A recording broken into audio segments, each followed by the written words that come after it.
Alright, so today we're going to talk about thought processes and how positive thinking can actually, change your life.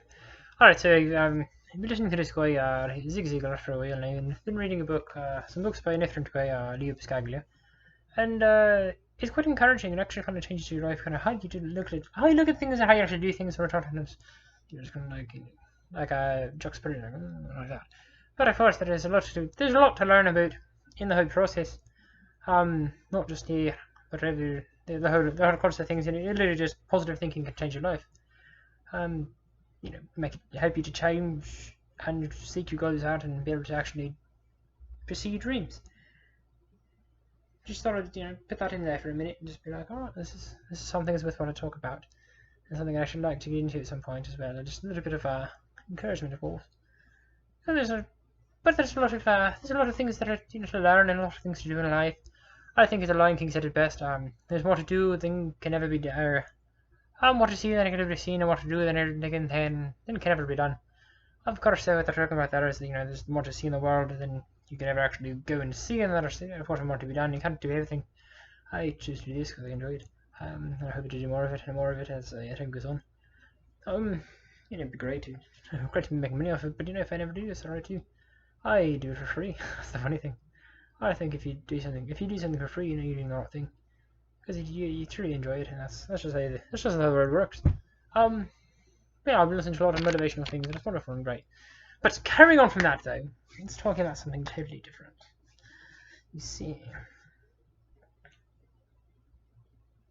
what do I want to talk about? I guess I just talk about encouragement. So I'm an encourager by nature. I'm a man of faith. I believe that God gives us spiritual gifts, and I was gifted this gift of encouragement. So this is it's actually really funny, of course, because this is a comedy. I blend comedy in with other things, and it just makes sense. It just makes sense. All right, but what you got here? So you have the comedy aspect of it is going to be the fact that it's kind of funny, because you get with encouragement you also get exhortation. Now, exhortation is basically encouragement on steroids, in the opposite direction, saying, stop what you're doing. What you're doing is very wrong. You need to figure it out. You need to turn around. You need to do something else. All right. And actually, one of my favorite pastors is actually Irish. This is a wonderful voice for me. I love it. Shout out to Alastair Big up in what I think Ohio. But of course, it's kind of funny how this works out.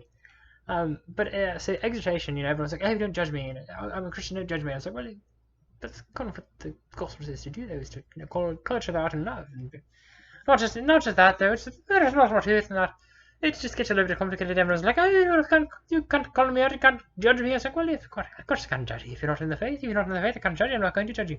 And if anybody judges you not in the faith, then tell them, I August a video one time ago told me, don't let you judge me based on what my actions are. That's God's job. You can talk to him over there, or you won't because he's a Christian, but don't talk to me. Of course, being Christian, I'm like, of course, bring it on. If I have a speck in my eye, I'm going to get it out. Of course, look in there real deep. If it's in there, I get it out. I've got a login or hold on. It's kind of funny how that works out.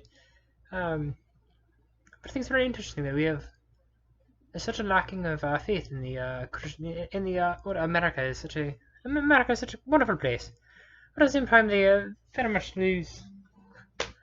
They lose their There's a lot of post-Christian modernism, and of course I get a phone call right now, which is wonderful. It's great. Oh. I'll be back in these. I don't. Oh no, that's off. Alright, so, anyways. As I was saying, so there's an aspect of life that, is very much interesting. It's a wee bit different. There we go. But of course, life is a little bit different, and you have to have encouragement. You don't have encouragement, then what are you doing? And of course, that's just how it is, and that's just life. Does that make sense? I'm not going to answer, of course. They actually know what I'm doing, I think. But it's kind of interesting when you think that you have encouragement, you have all these things, and really, there's you have as many extrinsic factors as you want. But if you don't have the intrinsic factor of encouragement from yourself and from God, then really you're not doing anything at all. It's very preposterous. It's just quite silly, and of course, and you look at all the great characters here, Frodo Baggins. for the Buggins. You know, if he didn't have someone to encourage him, I don't think he would have gotten that. Neither did Sam Carries at some point, and Spencer's like, you know what, I have to push Gollum off the edge, but actually it's kind of like, I want the ring, but you know, pushing you over is a bit more fun, of course. And then there's also the fact that you have all of these different things, and it's quite lovely actually to think about in just to start off. There's a lot of things like that, I guess. There's some other ones that are extrinsic motivation. You have the Sun and the Stone. You got Merlin telling they're going to be great, you're going to be a king, and the author's like, what are you talking about? I'm not going to be king. And Merlin's like, well, just wait, I can see the future, I know the future. And Arthur puts the sword of the stone, walks over, and he's like, here's the sword. They're like, the sword and the sword and the stone. And everyone gets freaking out, and they're like, what's going on? And so you have this extrinsic motivation. He's like, he pulls the sword, and he's like, I've got a sword for you. And then realizing everyone's like, oh, you're king now. And then he's like 11 years old, and he's a king. He's like, oh, goodness. And you don't look back to the Wayward, of course. You look at the Wayward, you got Josiah, who I think was king about like 13. You got Solomon, who's king with like 8 or 11. It's quite ridiculous. And then, you know, David, you know, came in a little bit later in life, but you know, the sin of the generations all started with David, though, with the lusting after Bathsheba, of course. And then after that, you get Solomon, who had like 1 million wives and then concubines and all that jazz, and it's just kind of a mess. He's noted as the most wise man in the world, and at the same time, he was missing the mark in some ways, of course. But regardless, encouragement is both extrinsic and intrinsic, but the most encouraging, as Zig Ziglar said once, I think I'd written it down somewhere, that you have to, you know, go into the poll, you have to go into the voting booth.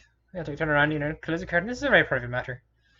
And then you have to turn around, and you have to pull the lever that has your name on it, pull it down, and then, you know, you find out that you're not the only one who voted for you. Not a long time ago at your very birth, probably. There's somebody else who voted for you, and this person is actually much more interested in you doing well and good for yourself than you are, actually. That person, of course, is good. And it's very important to note the fact that God is there, and God is good. And God is always going to vote for you regardless of what you do. Because He loves you. Right? And with that, that's all, I guess. Next time on Veggie Shopping. Pants. Actually, I read the pants. I think they do shirts next.